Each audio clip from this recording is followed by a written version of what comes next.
یہ رات جو ہے مخفی کیوں رکھی گئی؟ تعین کے ساتھ کچھ معلوم نہیں یہ رات کون سی رات ہے، کون سی رات ہے، اس کا جواب تو میں بعد میں دوں گا کہ اس میں جو آراء ہیں مختلف، لیکن یہ کہ اس کو کیوں مخفی رکھا گیا اس پر کچھ پیاری باتیں ہیں جو مفسرین نے کہی ہیں۔ پہلی بات تو یہ کہ جتنی عظیم چیزیں ہیں ان سب کو مخفی رکھا گیا۔ قیامت کب آئے گی؟ مخفی ہے، آئے گی یہ یقینی ہے۔ کب آئے گی؟ یہ تو ان امور میں سے ہے کہ جس کا علم نبی اکرم صلی اللہ علیہ وسلم کو بھی نہیں دیا گیا، جبرائیل کو بھی نہیں دیا گیا۔ چنانچہ حدیث جبرائیل میں واضح طور پر الفاظ موجود ہیں، وَمَا الْمَسْئُولُ عَنْهَا بِأَعْلَمَ مِنَ السَّائِلِ، کچھ معلوم نہیں، نہ سائل کو معلوم نہ مسئول کو معلوم قیامت کب آئے گی۔ اب یہ عظیم حقیقت مخفی رکھا گیا اور اس کا خاص طور پر ذکر کیا گیا سورہ طٰہٰ میں، اکاد اخفیھا لتجزی کل نفس بما تسعی۔ اگر تعین کر دیا جاتا تو جو قریب کے زمانے کے لوگ ہوتے وہ تو خوب پھر محنت کرتے آخرت کے لیے، اور ذرا فاصلے والے ہوتے وہ ذرا تساہل کرتے اس کے بارے میں۔ اس کو رکھا گیا ہے، تلوار لٹکی ہوئی ہے، کسی بھی وقت گر سکتی ہے، یہ ہر وقت چوکس رہو، چوکس میں رہو، جیسے کہ صحابہ کرام کی شان معلوم ہوتی ہے بعض روایات سے کہ ذرا تیز ہوا چلتی تھی تو وہ سمجھتے تھے کہ قیامت آ گئی۔ اس درجے استحضار تھا اعصاب کے اوپر، اس کا اتنا اثر تھا کہ ذرا تیز جھکڑ چلا اور انہوں نے سمجھا قیامت آ گئی۔ تو اس طریقے سے قیامت کو مخفی رکھا گیا۔ اکاد اخفیھا لتجزی کل نفس بما تسعی۔ نہ آج سے 100 برس پہلے والوں کو معلوم تھا کہ قیامت کب آئے گی، نہ آج والوں کو معلوم ہے، نہ اگر ابھی دنیا کی عمر ہے ابھی 100 برس اور تو قیامت سے ایک دن پہلے بھی شاید یقینی طور پر معلوم نہ ہو سکے کہ کل قیامت آ رہی ہے، تاکہ ہر وقت جو ہے امتحان اتنا ہی شدید رہے، اتنا ہی کڑا امتحان رہے ہر ایک کے لیے۔ لتجزی کل نفس بما تجزی بما تسعی، تاکہ ہر ذی نفس کو بدلہ ملے اس کی سعی کے مطابق۔ اسی طریقے سے موت کا وقت معلوم نہیں، وما تدری نفس بأی ارض تموت، کہاں موت آئے گی کچھ معلوم نہیں، کہاں موت آئے گی، کب موت آئے گی کچھ معلوم نہیں۔ اسی طرح نوٹ کیجئے صلاۃ وسطیٰ، حافظوا علی الصلوات والصلاۃ الوسطیٰ معین نہیں ہے، اس کے لیے آراء اگرچہ ہے، اکثر آراء جمع ہو گئی ہیں صلاۃ العصر کے بارے میں، لیکن تعین سے حتمی طور پر نہیں کہہ سکتے۔ یہ رائے بھی ہے کہ کوئی بھی معین نہیں، تمام نمازیں جو ہیں وہ صلاۃ وسطیٰ کے حکم میں۔ بہترین نماز کوشش کرو کہ پوری محافظت کرو، صرف نماز کی نہیں، بہترین نماز کی، ہر نماز تمہاری بہترین نماز ہونی چاہیے، ہر روز روز عید ہو، ہر شب شب برات۔ اگر اللہ تعالیٰ کے ساتھ کوئی قلبی ربط ہے تو ہر دن جو گزر رہا ہے وہ روز عید ہے، اور ہر شب جو گزر رہی ہے وہ شب برات ہے۔ لیکن اگر وہ کہ انسان کو غفلت ان کے قلب پر طاری ہے تو وہ عید کا دن بھی اس کے لیے ایک عام دن ہے، اور شب برات بھی اس کے لیے ویسی ہی ایک رات ہے جیسی کہ ہر روز آتی ہے اور چلی جاتی ہے۔ اس اعتبار سے اس کو بھی خاص جو ہے معین نہیں کیا گیا صلاۃ وسطیٰ کون سی ہے۔ اسی طرح بعض روایات میں جو آتا ہے اسم اعظم، اللہ کا ایک نام ایسا ہے کہ اس کے واسطے سے اللہ سے جو بات مانگی جائے وہ رد نہیں ہو، لیکن وہ کون سا نہیں بتایا گیا۔ اقوال ہیں، اندازے ہیں، حی و قیوم پر زیادہ، الحی القیوم پر زیادہ لوگوں کا جو ہے وہ اجماع ہوا ہے، لیکن یہ کہ یقین سے نہیں کہہ سکتے۔ تو اسی میں اس کو بھی نوٹ کر لیجئے کہ اس کو مخفی رکھا گیا ہے لیلۃ القدر کو۔ لوگ زیادہ سے زیادہ محنت کریں، زیادہ سے زیادہ مشقت کریں، اس کے لیے جو بھی اس کی قدر و منزلت سے کسی درجے میں آگاہ ہے، وہ اگر معین ہی ہو جاتا کہ ایک شب یہ ہے تو پھر تو سب کے سب اس رات میں محنت کر لیتے، باقی راتیں جو ہیں وہ پھر سونی اور ویران گزرتی۔ لیکن یہ کہ مطلوب یہ ہے کہ زیادہ سے زیادہ راتیں آباد ہوں، زیادہ سے زیادہ راتوں میں ذکر ہو، عبادت ہو، دعا ہو، اس لیے اس کو مخفی رکھا گیا۔ یہ حکمت ہے۔ یہ نقطہ کہ لیلۃ القدر کے اخفاء میں یہ بات بھی ہے کہ اگر اس کو عیاں کر دیا جاتا، معین کر دیا جاتا، تو پھر جو لوگ اس سے غافل رہتے پھر وہ بہت سخت ناقدری کا ارتکاب کرتے اور بڑی سزا کے مستوجب ہو جاتے۔ رات کون سی ہے؟ اگرچہ ایک رائے شاذ یہ بھی ہے کہ وہ رمضان سے باہر کی رات بھی ہو سکتی ہے، لازم نہیں ہے کہ رمضان ہی کی کوئی شب ہو۔ اس میں چونکہ بعض حضرات نے ایک روایت کی وجہ سے جسے ہم شب برات کہتے ہیں، لیلۃ البرات، یہ شعبان کی 15ویں شب، درمیانی شب، اور اس کے بارے میں ایک روایت موجود ہے حضرت عائشہ صدیقہ رضی اللہ تعالی عنہا کی کہ رات کے وقت ان کی آنکھ کھلی اور وہ باری آپ ہی کے پاس شب باسی کی تھی حضور کی، تو حضور موجود نہیں تھے، تو تشویش ہوئی کہاں گئے، تو جب تلاش کی گئی تو معلوم ہوا کہ حضور جنت البقیع قبرستان میں پہنچے ہوئے ہیں اور وہاں آپ ان کے لیے جو بھی وہاں دفن ہیں ان کے لیے استغفار فرما رہے ہیں۔ جب پوچھا گیا معاملہ کیا تو آپ نے فرمایا یہ بڑی عظیم رات ہے اور اس رات میں فوت ہونے والوں کا فیصلہ ہو جاتا ہے، پیدا ہونے والوں کا فیصلہ ہو جاتا ہے۔ تو اب وہ بھی ایک لیلہ مبارکہ، اسی وجہ سے بعض لوگوں نے وہ جو سورہ دخان کی ابتدائی آیات ہیں انا انزلناہ فی لیلۃ مبارکۃ، اس کو محمول کیا ہے اسی رات پر کہ جس کو ہم شب برات کہتے ہیں اپنی عام اصطلاح میں، لیلۃ البرات اسے عربی میں کہا جاتا ہے۔ برات کے معنی کسی کا چھٹکارا پا لینا۔ یہ شب برات جو ہے وہ برات شادی والی برات نہیں ہے، بلکہ یہ برات کا لفظ ہے عربی زبان کا، جو ہمارے ہاں وہ غلط العام میں برات شب برات بن گیا ہے۔ برات، برات من اللہ ورسولہ، جو سورہ برات کا پہلا لفظ ہے کہ چھٹکارا پانا، کہ وہ رات بھی ایسی ہے کہ اس میں انسان استغفار کرے اور اللہ تعالیٰ سے اپنے گناہوں کی معافی مانگے تو اپنے آپ کو جہنم سے چھٹکارا دلا سکتا ہے، وہ شب برات ہے۔ اس اعتبار سے کچھ لوگوں نے گمان کیا کہ شاید لیلۃ القدر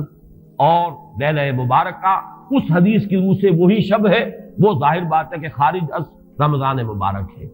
اور یہ کہ اس کے علاوہ بھی بعض آراء ہیں، لیکن یہ آراء جو ہے شاذ کے درجے میں یہ کہہ سکتا ہوں کہ تقریباً اجماع ہے اس پر کہ یہ رات رمضان مبارک ہی کی ایک رات ہے۔ اس کی دلیل ایک تو یہ کہ القرآن یفسر بعضہ بعضا کے اصول کے مطابق قرآن مجید کے اندر سورہ بقرہ میں یہ واضح کر دیا گیا شہر رمضان الذی انزل فیہ القرآن، رمضان مبارک کا مہینہ وہ ہے کہ جس میں قرآن نازل کیا گیا، اور یہاں فرمایا انا انزلناہ فی لیلۃ القدر، ہم نے اس کو اتارا ہے لیلۃ القدر میں۔ ان دونوں کو جوڑیے تو اس کا ایک لا محالہ جو ایک انیویٹیبل رزلٹ نکلتا ہے وہ یہی ہے کہ یہ لیلۃ القدر رمضان مبارک میں۔ دوسری اس کی تائید ہوتی ہے وہ مشہور حدیث جس کو الحمدللہ کہ ہم نے بہت عام کیا ہے، رمضان مبارک کی آمد سے قبل کوشش ہوتی ہے ہر سال جو ہے اس کی یاد دہانی کرا دی جائے۔ ایک طویل خطبہ جو حضور نے دیا تھا، خطبنا رسول اللہ صلی اللہ علیہ وسلم فی آخر یوم من شعبان، یہ حضرت سلمان فارسی رضی اللہ تعالیٰ عنہ سے مروی ہے کہ حضور نے شعبان کے آخری دن ہمیں خطبہ ارشاد فرمایا، یا ایھا الناس قد اظلکم شہر عظیم شہر مبارک شہر فیہ لیلۃ خیر من الف شہر، لوگوں آگاہ ہو جاؤ، تم پر ایک بہت مبارک مہینے نے، بڑی عظمت والے مہینے نے سایہ کر دیا ہے، سایہ فگن ہو گیا ہے تم پر ایک مہینہ جو بڑی عظمت والا ہے، شہر عظیم جو بڑی برکت والا ہے، شہر مبارک، اور تیسرا جملہ اس میں یہی ہے شہر فیہ لیلۃ خیر من الف شہر، وہ مہینہ کہ جس میں ایک رات وہ بھی ہے کہ جو 1000 مہینوں سے افضل ہے۔ ان دونوں چیزوں کے حوالے سے تقریباً دلائل بھی موجود ہیں، اور ویسے یہ کہ جیسا کہ میں عرض کر چکا ہوں اجماع ہے کہ یہ رمضان مبارک ہی کی ایک شب ہے۔ لیکن رمضان مبارک کی کون سی شب ہے، اس پر بعض مفسرین نے تو لکھا ہے کہ 40 قول ہیں۔ چنانچہ صاحب تفسیر مظہری قاضی ثناء اللہ پانی پتی نے، میں نے وہ تفصیل تو نہیں پڑھی، کہ 40 قول نقل کیے، لیکن امام راضی نے جو 9 قول نقل کیے ہیں وہ میں تیزی کے ساتھ آپ کو سنا دیتا ہوں۔ ابن رزین رحمہ اللہ کا قول یہ ہے کہ رمضان کی پہلی شب ہے۔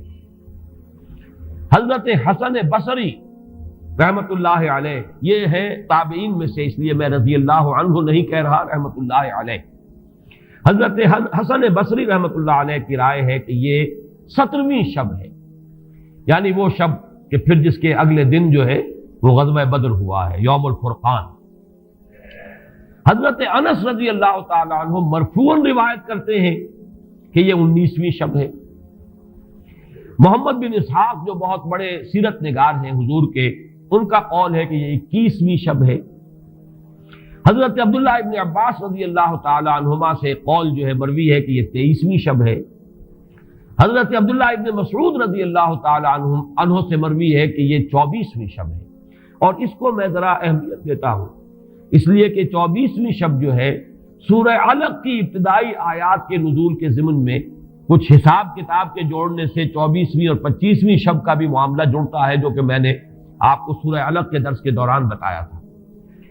اس کے بعد حضرت ابو ذر غفاری رضی اللہ تعالیٰ عنہ کا قول ہے کہ یہ 25ویں شب ہے۔ اس کے بعد حضرت ابی ابن کعب رضی اللہ تعالیٰ عنہ کا قول ہے، یہ وہ ہے جن کو کہ حضور نے خود فرمایا کہ اقرأہم ابی ابن کعب، قرآن مجید کے سب سے بڑے قاری حضرت ابی ابن کعب ہیں رضی اللہ تعالی عنہ، اور ان کے بھی سینے پر آپ نے تھپکی دی تھی کہ ایک سوال کیا آپ نے کہ سب سے عظیم سورت کون سی ہے، اور جب انہوں نے صحیح جواب دے دیا سورہ فاتحہ، تو پھر یہ کہ اس پر حضور نے تھپکی دی کہ تمہیں اللہ تعالیٰ نے بہت صحیح مناسبت عطا کی ہے علم کے ساتھ۔ ان کی اور صحابہ میں سے بہت سے لوگوں کی رائے، یہاں تک کہ یہ کہا جا سکتا ہے کہ بقیہ اقوال جو ہیں وہ شاذ کے درجے میں ہیں، اور یہ گویا کہ اگر اجماع نہ کہا جائے تو بہت حد تک اتفاق کے درجے میں ہے کہ یہ 27ویں شب ہے۔ اور اس 27ویں شب کے ضمن میں حضرت عبداللہ ابن عباس سے ایک روایت میں پہلے آپ کو بتا چکا ہوں کہ 23ویں شب، لیکن 27ویں شب کے ضمن میں جو مختلف روایات حضرت عبداللہ ابن عباس رضی اللہ تعالی عنہما سے مروی ہیں، ان میں بھی کچھ لطیف نکات ہیں، وہ میں بعد میں بیان کروں گا۔ اس کے بعد ایک شاذ قول اور بھی ہے کہ یہ 29ویں شب ہے۔ تو یہ گویا کہ 9 ہے اقوال، جن میں سے بعض جلیل القدر صحابہ کے ہیں، عبداللہ ابن مسعود، ابو ذر غفاری، ابن عباس، ابی ابن کعب، لیکن یہ ہے کہ سب سے زیادہ جو اتفاق اگر اجماع نہ کہا جائے تو 27ویں شب پر ہے۔ اس 27ویں شب کے بارے میں حضرت عبداللہ ابن عباس نے 3 نکتے بیان کیے۔ ایک نکتہ تو یہ ہے کہ یہ پوری سورہ مبارکہ جو ہے سورۃ القدر، اس میں 30 الفاظ ہیں، اور ان 30 الفاظ میں سے 27واں لفظ ہے ہی حتی مطلع الفجر، یہ 27واں ہے۔ اس کے اعتبار سے گویا کہ انہوں نے ایک ربط قائم کیا ہے کہ یہ 27ویں شب ہے۔ ایک بات انہوں نے یہ کہی ہے کہ اللہ تعالیٰ کو وطر محبوب ہے، اللہ وطر و یحب الوطر، اللہ خود بھی اکیلا ہے اور وطر کو پسند کرتا ہے۔ پھر یہ کہ وطر جو ہے اب رمضان مبارک کے اندر اگر وہ وطر شمار کیے جائیں گے تو 14-15 وطر بن جائیں گے، لیکن اس میں چونکہ آخری عشرے کے بارے میں بہت سی روایات جو ہیں ان کا تقریباً اجماع ہو جاتا ہے کہ آخری عشرے میں، تو آخری عشرے میں بھی 5 وطر آئیں گے، 21ویں، 23ویں، 25ویں، 27ویں، 29ویں۔ لیکن حضرت عبداللہ ابن عباس کہتے ہیں کہ 7 کا حصہ اللہ تعالیٰ کو بہت پسند ہے، اور بہت سی چیزیں جو ہیں عالم تکوینی میں بھی اور عالم تشریعی میں بھی بہت سی چیزیں وہ ہیں کہ جو 7 کے حصے کے ساتھ وابستہ ہیں۔ 7 آسمان ہیں، 7 زمینیں ہیں، ہفتے کے 7 دن ہیں، طواف کے 7 شوط ہیں، سعی بین صفا والمروہ وہ بھی 7 مرتبہ ہے، ادھر سے ادھر، ادھر سے ادھر 7۔ اسی طریقے سے سجدے کے اعضاء بھی 7 ہیں، تو اس سے انہوں نے پہلے وطر اور وطر کے بعد 7 کا حصہ رمضان کے آخری عشرے کی وطر راتیں اور ان میں 7ویں رات یعنی 27ویں شب وہ اپنے اس حساب کتاب سے بھی، اور جب انہوں نے یہ بات بیان کی تو حضرت عمر رضی اللہ تعالی عنہ نے ان کی تحسین کی تھی۔ آخری بات اور بھی کہی گئی ہے کہ لیلۃ القدر جو ہے اس کے اندر حروف کو اگر شمار کیا جائے تو 9 بنتے ہیں، اور یہ لیلۃ القدر اس سورہ مبارکہ میں 3 مرتبہ آیا ہے۔ انا انزلناه فی لیلۃ القدر وما ادراک ما لیلۃ القدر لیلۃ القدر خیر من الف شہر، اس اعتبار سے بھی 3 کو ضرب دی جائے 9 سے تو وہ بھی 27 کا عدد بنتا ہے۔ بہرحال یہ میں نے جیسا کہ عرض کیا تھا کہ ان کا کوئی تعلق نہ صرف سے ہے، نہ نحو سے ہے، نہ روایات سے، لیکن بہرحال حضرت عبداللہ ابن عباس کا ایک ذوق ہے، اس کو آپ ذوقی باتیں بھی کہہ سکتے ہیں، لیکن یہ کہ حضرت عبداللہ ابن عباس کی ذوقی بات ہے، لہذا اس کا کم سے کم تذکرہ ہو جانا چاہیے۔ ایک بحث یہ ہے کہ اہیا باقیۃ ام لا، کیا یہ رات جو اس کی عظمت تھی یہ باقی ہے، یا صرف وہی رات جو تھی جس میں کہ قرآن مجید نازل کیا گیا وہی عظمت کی حامل تھی؟ انا انزلناہ فی لیلۃ القدر، یا یہ کہ اب بھی ہر سال یہ رات آ رہی ہے تو اسی عظمت کی حامل ہے، اسی قدر و منزلت کی، اسی برکت کی حامل ہے؟ اس پر بھی تقریباً ایک اجماع ہے کہ یہ لیلۃ القدر باقی ہے، ہر سال آتی ہے۔